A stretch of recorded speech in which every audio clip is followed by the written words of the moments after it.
혹시 이런 생각을 해보신 적 있으신가요? 내가 언제까지 건강할 수 있을까? 아이들한테 짐이 되는 건 아닐까?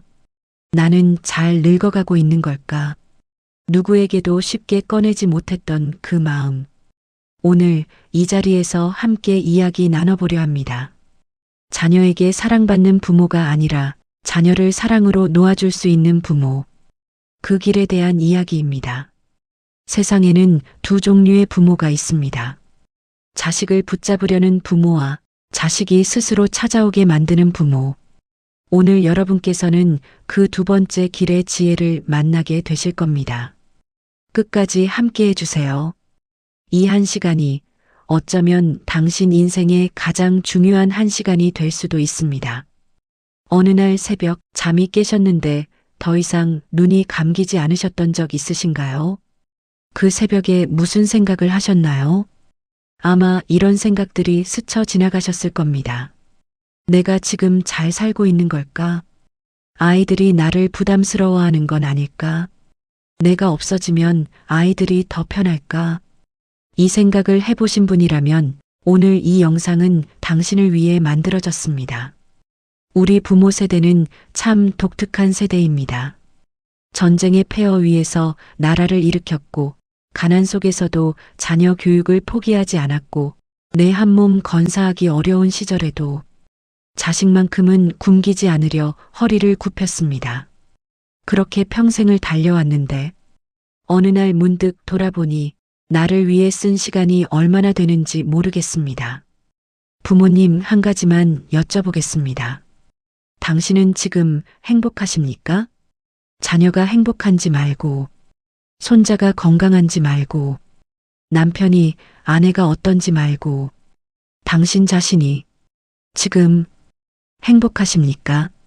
이 질문 앞에서 선뜻 예라고 답하지 못하셨다면 그 이유가 무엇인지 오늘 함께 찾아보겠습니다. 자녀에게 짐이 되지 않는 부모. 그 길은 사실 자녀를 위한 길이 아닙니다. 당신 자신을 위한 길입니다. 내가 행복해야 자녀가 웃을 수 있습니다. 내가 든든히 서 있어야 자녀가 마음 놓고 날 수 있습니다. 오늘 이 한 시간이 당신 인생의 작은 전환점이 되길 바랍니다. 자, 이제 시작합니다. 조선 후기 실학의 대가 정약용 선생이 강진에서 유배 생활을 하던 시절의 이야기입니다. 선생은 18년의 유배 동안 500권이 넘는 책을 썼습니다. 억울한 유배였지만 선생은 그 시간을 낭비하지 않았습니다. 오히려 가장 깊은 사유를 그 고통 속에서 길어 올렸습니다. 어느 이른 아침 제자 황상이 조심스럽게 초당 문을 두드렸습니다. 황상이 무릎을 꿇고 앉아 말했습니다. 스승님, 어젯밤 잠을 이루지 못하였습니다. 부모님께서 연로하셔서 몸이 예전 같지 않으신데 저는 멀리 이곳에 있으니 마음이 늘 무겁습니다. 제가 어찌하면 좋겠습니까? 정약용 선생이 붓을 내려놓고 황상을 바라봤습니다. 황상아, 내 부모님은 지금 무엇을 원하시겠느냐? 황상이 답했습니다. 제가 곁에 있어드리기를 원하실 것입니다. 선생이 고개를 저었습니다. 아니다. 내 부모님이 원하시는 것은 내가 곁에 있는 것이 아니라 내가 잘 서 있는 것이니라. 뿌리 없는 나무가 폭풍에 쓰러지듯 제 삶이 없는 자식은 부모에게 더 큰 근심이 된다. 황상이 고개를 들어 물었습니다. 그렇다면 스승님, 부모님 곁을 지키는 것이 불효란 말씀이십니까? 선생이 잠시 생각하다 답했습니다. 불효가 아니라 순서의 문제니라. 먼저 내가 서야 한다. 그래야 부모님 곁에 설 자격이 생기느니라. 자식이 흔들리면 부모는 그 흔들림을 먼저 느끼는 법이다. 내가 단단히 서 있는 것, 그것이 부모님께 드리는 가장 큰 효도니라. 황상이 가슴에 손을 얹고 말했습니다. 스승님, 그렇다면 부모님은 어떻게 사셔야 가장 좋겠습니까? 연로하신 부모님께서 스스로 할 수 있는 지혜가 있겠습니까? 선생의 눈빛이 깊어졌습니다. 있느니라. 그리고 그것은 어렵지 않다. 다만 사람들이 두려워서 외면할 뿐이지. 첫째, 자식에게 기대려 하지 말고 스스로 설 방법을 찾아라. 둘째, 자식의 삶에 손을 넣으려 하지 말고 지켜보는 법을 익혀라. 셋째, 몸을 돌보되 죽음을 두려워 말고 잘 마무리할 준비를 하여라. 이 셋을 실천하는 부모는 자식에게 짐이 아니라 뿌리가 된다. 뿌리는 보이지 않아도 나무를 지탱하느니라. 정약용 선생의 이 가르침은 지금으로부터 200년 전의 이야기지만 오늘 우리 곁에 그대로 살아 있습니다. 자식에게 뿌리가 되는 부모. 그 이야기를 지금부터 하나씩 들어보겠습니다. 여러분, 이런 말을 들어보신 적 있으신가요? 자식한테 다 줬는데 이제 내 것이 아무것도 없어. 이 말이 남의 이야기처럼 들리시나요? 오늘 소개해드릴 분은 경북 안동에 사시는 박인철 씨, 올해 71살입니다. 박인철 씨는 평생을 공무원으로 살았습니다. 퇴직 후 받은 퇴직금 8천만 원. 그 돈을 그는 주저없이 아들에게 건넸습니다. 아들이 사업 자금이 부족하다고 했어요. 내가 당연히 도와줘야 한다고 생각했고, 그런 생각이 당연하다고 생각했습니다. 그래도 제가 부모 아닙니까? 아들은 고마워했습니다. 처음에는요. 그런데 1년이 지나고 2년이 지났습니다. 아들의 사업은 어렵게 돌아갔고 돌아온 돈은 전혀 없었습니다. 박인철 씨는 국민연금 월 54만 원으로 생활을 꾸려야 했습니다. 병원 한 번 가는 것도 눈치가 보이고 전기요금이 나올 때마다 가슴이 조여왔습니다. 더 힘든 건 따로 있었습니다. 아들이 자꾸 전화를 피하기 시작한 겁니다. 돈 얘기 나올까봐 부담스러워했던 것 같아요. 나도 이제 아들한테 뭘 바란다는 게 말이 안 된다 싶고 서로 불편해진 거죠. 박인철 씨는 조용히 말했습니다. 내가 아들한테 짐이 된 게 돈이 없어서가 아니었어요. 돈을 다 줘버려서였어요. 내가 스스로 설 수 없으니까 아들도 나를 부담스러워 하더라고. 인간의 심리는 미묘합니다. 사람은 누군가에게 빚진 느낌이 들면 그 사람을 피하게 됩니다. 아들이 나쁜 게 아닙니다. 받은 것이 많을수록 돌려주지 못할 때의 죄책감이 커지고 그 죄책감을 견디는 방법이 거리를 두는 것이 되어버리는 겁니다. 박인철 씨에게 필요했던 것은 아들에 대한 헌신이 아니었습니다.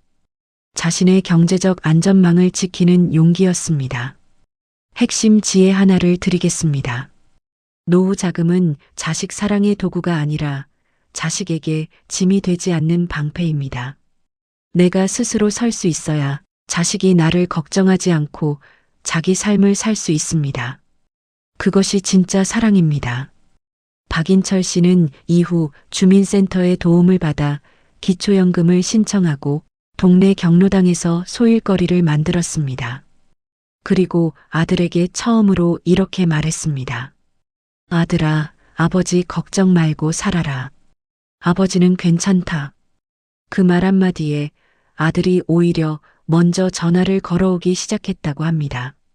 자식에게 다 줘버린 부모는 자식 곁에 남지 못합니다. 내가 서 있어야 자식도 내 곁에 올 수 있습니다. 이런 질문을 드려보고 싶습니다. 당신은 지금 스스로 번 돈으로 커피 한 잔을 사드실 수 있으신가요? 작은 질문 같지만 이 질문 앞에서 많은 분들이 눈물을 글썽이십니다. 오늘 두 번째 이야기의 주인공은 충남 천안에 사시는 최순례 씨 68살입니다. 최순례 씨는 남편이 세상을 떠난 뒤 혼자 두 아들을 키웠습니다. 허리가 굽도록 일했고 두 아들 모두 대학을 보냈습니다. 환갑이 지나고 아들들이 어머니를 모시려 했습니다. 어머니, 이제 쉬세요. 저희가 드릴게요. 처음에 최순례 씨는 그 말이 고마웠습니다. 그런데 시간이 지날수록 이상한 감정이 생겨났습니다. 손이 있는데 쓸 수가 없는 느낌. 뭔가를 부탁드리려 해도 미안한 느낌. 아들이 사준 옷인데 비싼 것 같아서 입기가 미안하고 병원을 가려 해도 아들 카드 쓰는 게 불편하고 내 돈으로 사는 것도 아닌데 이게 사는 건가 싶었어요. 어느 날 최순례 씨는 결심을 했습니다. 동네 시장에서 반찬 가게 자리를 얻었습니다. 직접 담근 김치와 나물 무침, 계란장 조림을 팔기 시작했습니다. 하루 수익은 많지 않았습니다. 3만 원이 되는 날도 있고 5만 원이 되는 날도 있었습니다. 그런데 그 돈으로 처음으로 손자에게 용돈을 쥐어줬을 때 최순례 씨는 그것이 50년 인생에서 가장 떳떳한 순간이었다고 말합니다. 할미가 번 돈이야. 맛있는 거 사 먹어. 손자의 눈이 빛났고 최순례 씨의 눈에는 눈물이 맺혔습니다. 경제학에는 통제감이라는 개념이 있습니다. 사람은 자신의 삶을 스스로 통제한다고 느낄 때 행복감이 높아집니다. 아무리 풍족하게 지원을 받아도 그것이 내가 통제하는 자원이 아니라면 사람은 위축됩니다.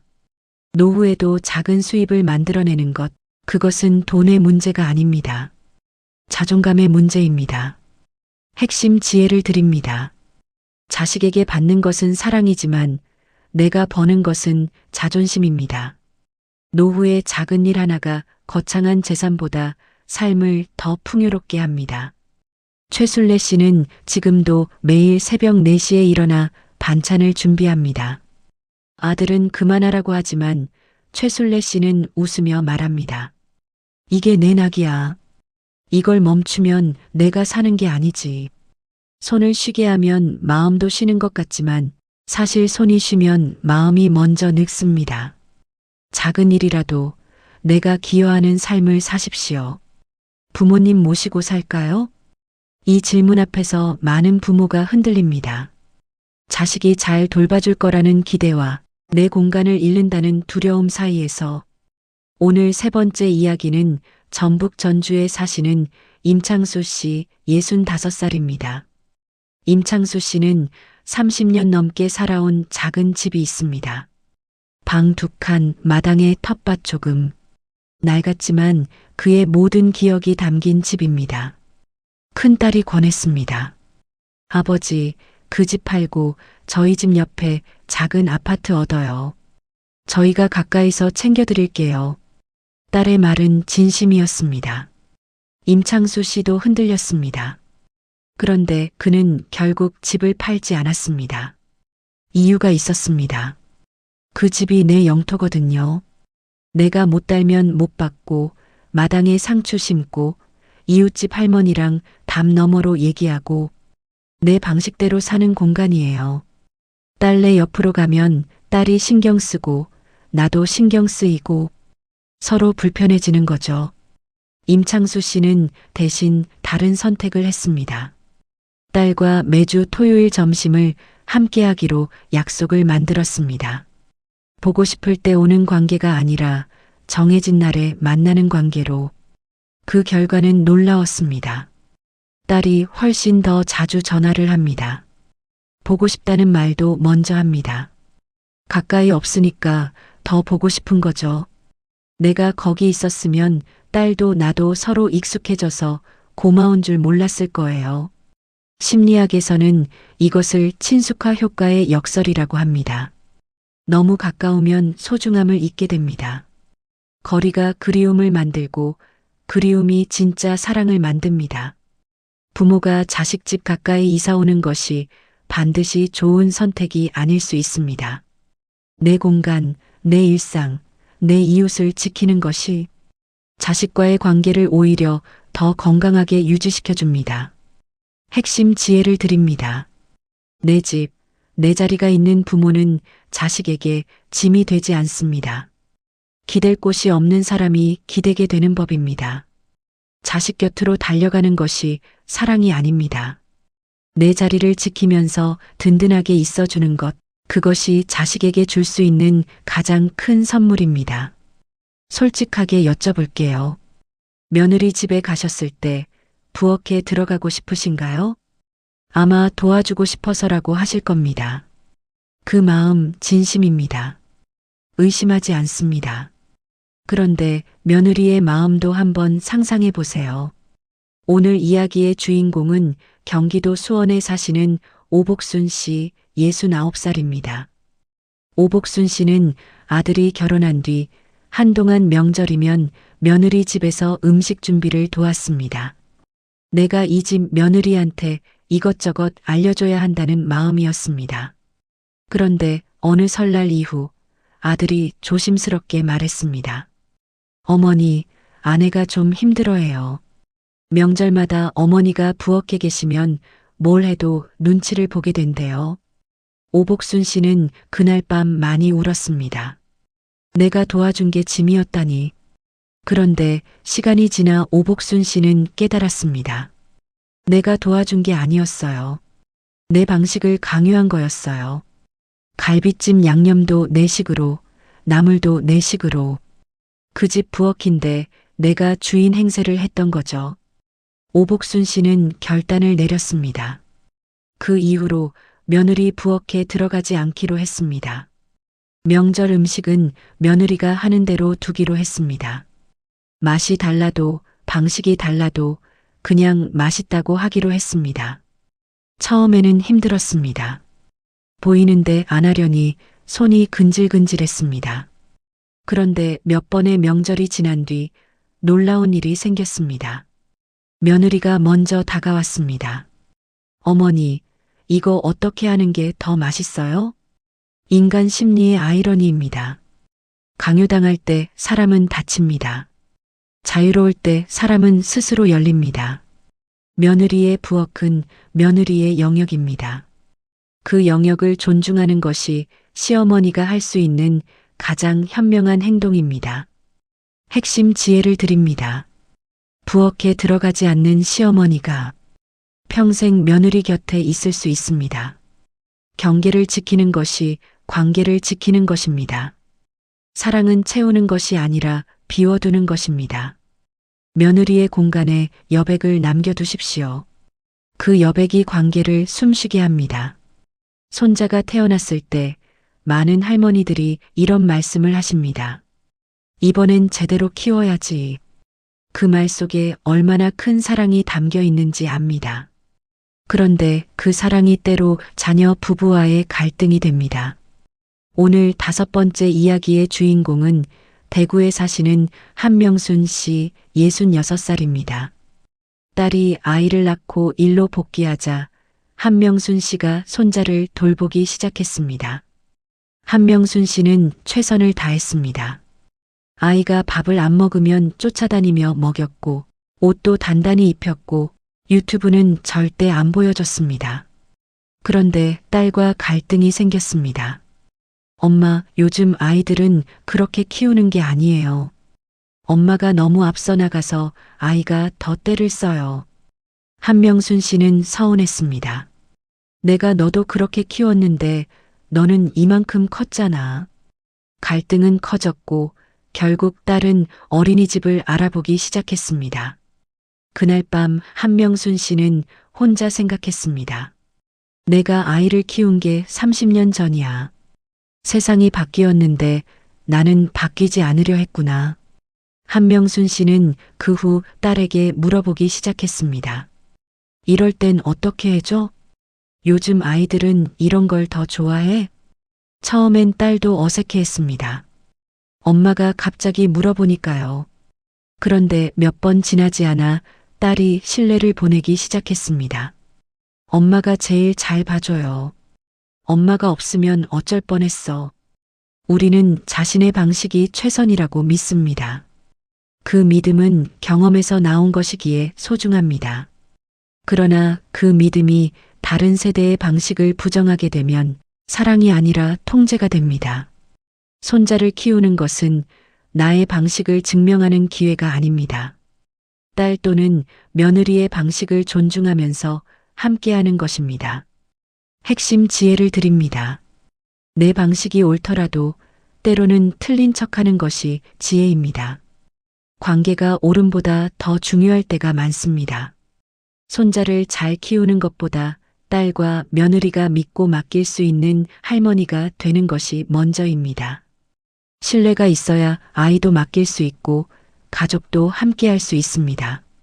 하루에 자식에게 몇 번 연락하십니까? 이 질문에 한 번도 안 한다고 답하시는 분은 거의 없습니다. 자주 한다고 하시는 분들이 대부분이시죠. 그런데 자식은 어떻게 생각할까요? 오늘 6번째 이야기의 주인공은 부산에 사시는 강태준 씨 67살입니다. 강태준 씨는 서울에 사는 딸에게 하루 두세 번 전화를 했습니다. 밥 먹었냐? 잘 잤냐? 요즘 어떻게 지내냐? 진심 어린 물음이었습니다.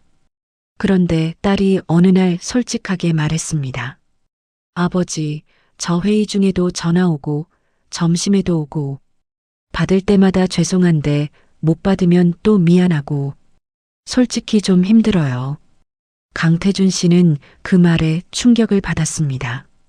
내가 귀찮은 아버지였구나. 그는 결심했습니다. 앞으로는 딸이 먼저 연락하기 전까지 기다리기로, 연락하고 싶어도 참기로, 전화 대신 문자 하나로. 처음 일주일은 너무 힘들었습니다. 핸드폰을 들었다 놓기를 10번도 넘게 반복했습니다. 그런데 열흘이 지났을 때 딸에게서 먼저 전화가 왔습니다. 아버지, 요즘 왜 전화 안 해요? 걱정됐어요. 강태준 씨는 그 말을 듣고 웃음이 나왔습니다. 사람은 자신에게 오는 것을 당연하게 여깁니다. 그것이 사라질 때 비로소 소중함을 느낍니다. 너무 자주 연락하면 자식은 부모의 연락을 당연한 것으로 여기게 됩니다. 그런데 기다리면 부모가 그리워집니다. 핵심 지혜를 드립니다. 기다릴 줄 아는 부모를 자식은 더 그리워합니다. 매일 전화하는 부모보다 가끔 전화하는 부모가 더 보고 싶어지는 법입니다. 사랑을 표현하는 방법은 다가가는 것만이 아닙니다. 때로는 물러서는 것, 기다리는 것이 가장 깊은 사랑의 방식입니다. 이런 경험 있으신가요? 몸이 아파서 자식에게 말했더니 자식이 걱정하고 또 걱정하고 그 걱정이 오히려 내 마음을 더 무겁게 만드는 경험. 오늘 7번째 이야기의 주인공은 경남 창원에 사시는 윤정래 씨 72살입니다. 윤정래 씨는 50대 중반부터 무릎이 좋지 않았습니다. 걸을 때마다 뻐근하고 계단을 오르면 소리가 났습니다.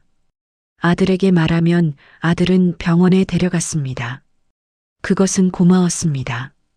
그런데 문제는 따로 있었습니다. 아들이 윤정래 씨의 모든 건강 이야기에 과도하게 반응했습니다. 어머니, 그러면 안 돼요. 어머니, 그 음식은 드시면 안 돼요. 어머니, 여기 가시면 안 돼요. 윤정래 씨는 어느 순간 자신이 아들에게 아픈 사람, 돌봄이 필요한 사람으로만 보이는 것 같아서 힘들어졌습니다. 나는 아픈 것도 있지만 멀쩡한 것도 많거든요. 근데 아들한테는 내가 늘 환자로 보이는 것 같더라고요. 그게 더 속상해요. 윤정래 씨는 선택을 했습니다. 아프다는 말을 줄이기로, 작은 통증은 자신이 감내하기로, 병원도 스스로 다녀오기로, 대신 아들에게는 좋은 일, 재미있는 일을 더 많이 전하기로 했습니다. 오늘 경로당에서 노래 배웠다. 오늘 뒷산 산책했는데 벚꽃이 피었더라. 아들의 반응이 달라졌습니다. 걱정하는 눈빛이 줄고 함께 웃는 시간이 늘었습니다. 심리학 연구에 따르면 부정적인 내용을 반복적으로 들을 때 사람은 무의식적으로 그 대상과의 접촉을 줄이게 됩니다. 보호 본능과 회피 본능이 동시에 작동하기 때문입니다. 자식이 부모를 피하는 것이 아닙니다. 부모를 걱정하면서 그 걱정이 너무 무거워지는 것을 피하는 겁니다. 핵심 지혜를 드립니다. 아프다는 말은 가끔 해야 진심으로 들립니다. 늘 아프다고 하면 자식은 무감각해지고 결국 지칩니다. 건강한 척하는 것이 아닙니다. 건강하게 늙어가려는 의지를 보여주는 것입니다. 그 의지가 자식에게 안도감을 줍니다. 여러분은 마지막으로 혼자 여행을 가본 것이 언제인가요? 많은 분들이 자식들이 걱정한다. 나이가 많아서 하고 주저하십니다. 그런데 혼자 하는 여행이 어쩌면 가족 모두에게 가장 좋은 선물일 수 있습니다. 오늘 8번째 이야기의 주인공은 강원도 춘천에 사시는 정병수 씨 69살입니다. 정병수 씨는 퇴직 이후 집에만 계셨습니다.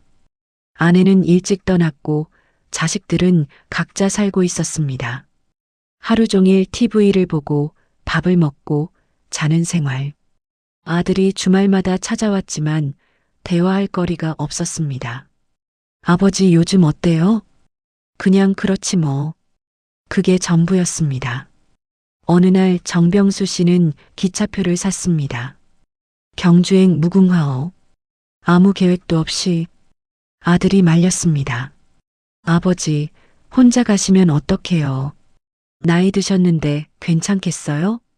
정병수 씨가 말했습니다. 나 69이지 죽은 거 아니야. 경주에서 사흘을 지냈습니다. 불국사를 혼자 걸었고 국밥을 혼자 먹었고 첨성대 앞에서 노을을 혼자 봤습니다. 그리고 돌아와서 아들에게 전화를 했습니다. 아들아, 경주 불국사에 은행나무가 있는데 거기 정말 좋더라. 나중에 같이 가자. 아들이 처음으로 빠르게 답했습니다. 아버지, 저도 가고 싶어요. 언제 가요? 자기만의 이야기가 있는 부모는 자식에게 흥미로운 사람이 됩니다. 아무것도 하지 않는 부모에게 자식은 할 말이 없어집니다. 그러나 혼자 여행하고 혼자 경험을 쌓은 부모는 자식이 먼저 궁금해하게 만듭니다. 핵심 지혜를 드립니다. 자식에게 걱정받는 부모가 되지 마세요. 자식이 부러워하는 부모가 되세요. 혼자서도 잘 살아가는 부모를 자식은 존경합니다. 늙는다는 것은 멈추는 것이 아닙니다. 더 천천히 하지만 더 깊이 살아가는 것입니다. 혼자 떠난 여행이 가족을 더 가깝게 만듭니다. 이 나이에 무슨 취미야? 이렇게 말씀하신 적 있으신가요? 오늘 9번째 이야기의 주인공은 서울 노원구에 사시는 이순자 씨, 71살입니다. 이순자 씨는 평생 가족을 위해 살았습니다. 남편 밥, 자식 밥, 손자 밥. 자신을 위한 시간은 한 번도 없었습니다. 환갑이 지나고 아이들이 독립한 뒤 이순자 씨는 공허함을 느꼈습니다. 할 일이 없었습니다. 정확히는 나를 위한 할 일이 없었습니다.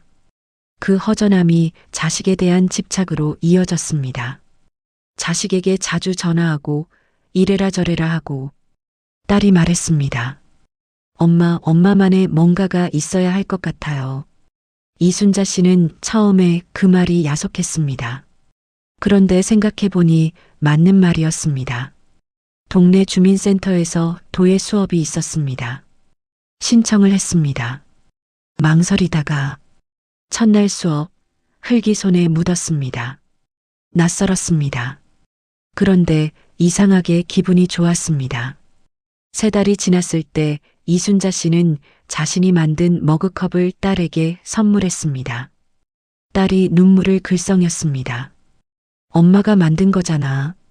이게 뭔지 알아? 이게 엄마야. 엄마 인생이야.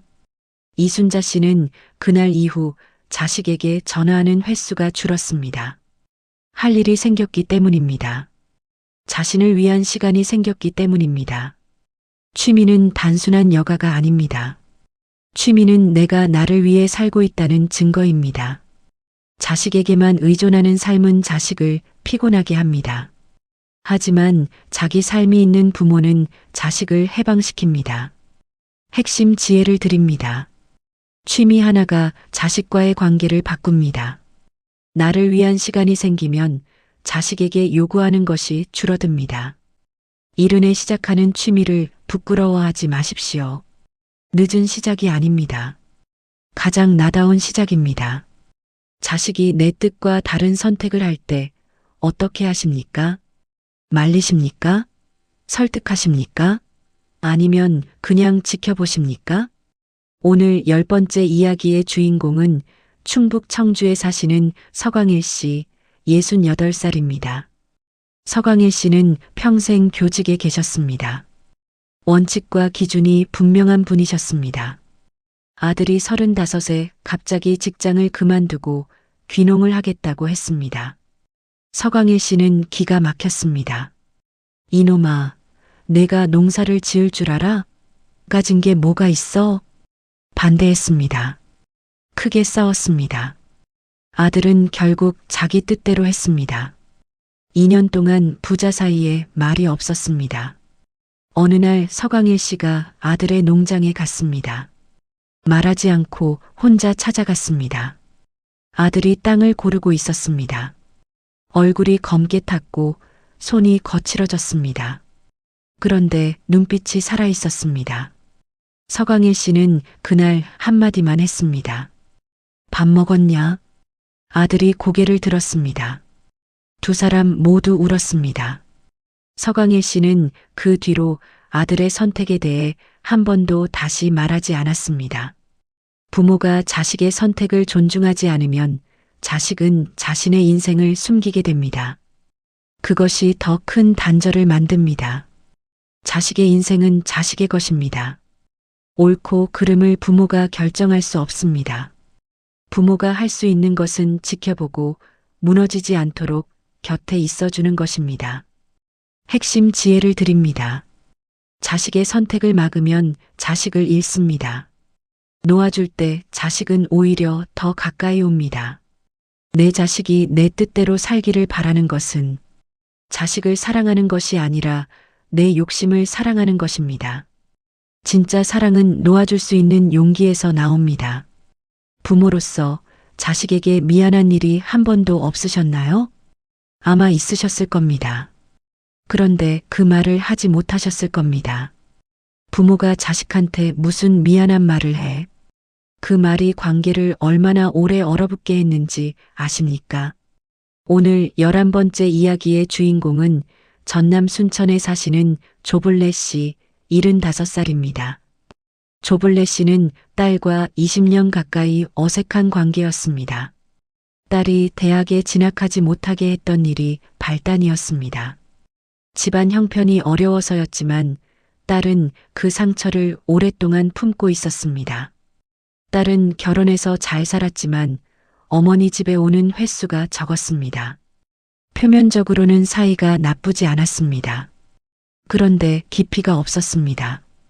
어느 날 조블레 씨가 딸에게 전화했습니다. 평소와 다른 목소리로 옥순아, 엄마가 할 말이 있다. 딸이 긴장한 채 들었습니다. 엄마가 미안하다. 대학 못 보내줘서 그때 다른 방법이 있었을 텐데 엄마가 포기가 너무 빨랐던 것 같아. 오래됐지만 늘 마음에 걸렸어. 딸이 한참 말이 없었습니다. 그리고 울기 시작했습니다.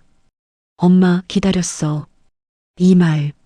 사람은 용서를 받아야 비로소 앞으로 나아갈 수 있습니다. 그런데 용서보다 먼저 필요한 것이 있습니다. 인정입니다. 미안하다는 말입니다. 부모가 먼저 미안하다고 말하는 것은 약한 것이 아닙니다. 그것은 가장 강한 사람만 할 수 있는 일입니다. 핵심 지혜를 드립니다. 자식에게 먼저 미안하다고 말할 수 있는 부모가 가장 존경받는 부모입니다. 체면이 관계보다 중요하지 않습니다. 미안하다는 말 한마디가 20년의 거리를 하루에 좁힐 수 있습니다. 늦었다고 생각하지 마십시오. 지금이 가장 빠른 때입니다. 마지막으로 가장 어렵지만 가장 중요한 이야기를 드리겠습니다. 죽음에 대해 이야기해 보겠습니다. 에이, 왜 그런 얘기를 해? 그렇게 피하고 싶으신 마음 압니다. 그런데 이 이야기를 외면하는 것이 결국 자식에게 가장 큰 짐이 됩니다. 오늘 12번째 이야기의 주인공은 인천에 사시는 노춘자 씨 78살입니다. 노춘자 씨에게는 아들 하나, 딸 하나가 있습니다. 몇 년 전 이웃 동네 친구가 갑자기 세상을 떠났습니다. 그 집 자식들이 어디에 뭐가 있는지 몰라서 장례 준비가 엉망이 됐습니다. 통장은 어디 있는지, 보험은 어떤 게 있는지, 평소에 어디 다니셨는지, 남은 가족이 슬픔도 추스르지 못한 채 서류와 싸워야 했습니다. 그 모습을 본 노춘자 씨는 집에 와서 앉았습니다. 나는 내 자식들한테 저런 짐을 남기면 안 되겠구나. 노춘자 씨는 그날부터 준비를 시작했습니다. 통장 목록을 정리하고 보험 증서를 파일로 묶고 부동산 서류를 한 곳에 모았습니다. 의료 의향서도 작성했습니다. 연명 치료를 원하지 않는다는 뜻을 문서로 남겼습니다. 그리고 아들, 딸을 한자리에 불러 차분하게 설명했습니다. 엄마가 떠날 때 너희가 헤매지 않도록 다 정리해놨어. 이 파일 안에 다 있으니까 그때 열어봐. 아들이 눈물을 참으며 말했습니다. 엄마, 그런 얘기 왜 해요? 노춘자 씨가 웃으며 말했습니다. 이게 엄마가 너한테 줄 수 있는 마지막 선물이야. 잘 살았으니까 잘 떠나는 것도 준비해야지. 죽음을 준비하는 것은 삶을 포기하는 것이 아닙니다. 삶을 완성하는 것입니다. 자식에게 짐을 남기지 않는 것, 그것이 부모가 자식에게 줄 수 있는 마지막이자 가장 큰 사랑입니다. 핵심 지혜를 드립니다. 잘 준비된 작별이 남은 사람들의 슬픔을 절반으로 줄입니다. 떠남을 준비하는 것은 삶에 대한 예의입니다. 살아있는 동안 가장 어려운 대화를 미루지 마십시오. 죽음을 이야기할 수 있는 부모가 가장 살아있는 부모입니다. 12이야기를 모두 들은 제자 황상이 다시 입을 열었습니다. 황상이 물었습니다. 스승님, 오늘 들은 이야기들이 마음에 오래 남습니다. 그런데 한 가지 여쭤봐도 되겠습니까? 부모가 자식에게 짐이 되지 않으려 애쓰다 보면 혹여 부모가 너무 쓸쓸해지지는 않겠습니까? 그리움도 참고 연락도 줄이고 아픔도 혼자 감내하다 보면 부모 혼자 외로워지는 것은 아닌지요. 정약용 선생이 고개를 끄덕이며 잠시 생각에 잠겼습니다. 황상아, 그 질문이 핵심을 찌르는구나. 내 말이 옳다. 참는 것이 능사가 아니니라. 진짜 답은 이것이다. 선생이 천천히 말을 이었습니다. 자식에게 기대지 않으려거든 먼저 자기 삶을 채워야 한다. 빈 그릇은 기울면 쏟아지는 법이니라. 내 안에 이야기가 있어야 자식에게 이야기를 들려줄 수 있고 내 안에 힘이 있어야 자식 앞에서 당당할 수 있느니라. 독립이란 자식을 멀리하는 것이 아니다. 내가 충분히 채워져 있어서 자식이 오면 기쁘고 떠나면 괜찮은 상태. 그것이 진짜 독립이니라. 그리고 기억하거라. 외롭다는 것은 부끄러운 감정이 아니다. 외로움을 인정하고 그 외로움을 자식이 아닌 다른 것으로 채우는 것. 친구도 취미도 자연도 기도도. 그것이 지혜 있는 부모의 길이니라. 황상이 깊이 고개를 숙였습니다. 스승님, 이 말씀을 평생 가슴에 담겠습니다. 선생이 조용히 미소 지으며 말했습니다. 황상아, 부모로 산다는 것은 끝없이 주는 것이 아니라 끝없이 성장하는 것이니라. 자식보다 먼저 어른이 되어야 자식을 어른으로 키울 수 있느니라. 오늘 12분의 이야기, 그리고 정약용 선생과 황상의 이야기를 모두 들으셨습니다. 이야기를 마치기 전에 몇 가지 말씀을 드리고 싶습니다. 인생을 오래 살았다고 해서 저절로 지혜로워지는 것은 아닙니다. 지혜는 경험이 아니라 경험을 되돌아보는 시간에서 옵니다. 오늘 이 영상을 보신 여러분은 그 되돌아보는 시간을 갖고 계신 분들입니다. 그것만으로도 여러분은 이미 충분히 지혜로운 부모입니다. 제가 오늘 본 12분의 이야기에서 하나의 공통점을 발견했습니다. 그분들은 모두 어느 순간 이렇게 살아도 되는 건가라는 질문을 자신에게 던졌습니다. 그리고 그 질문이 삶을 바꿨습니다. 오늘 여러분도 그 질문을 받으셨을 겁니다.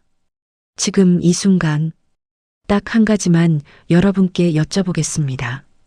오늘 12이야기 중에서 가장 마음에 와닿은 이야기가 있으셨나요?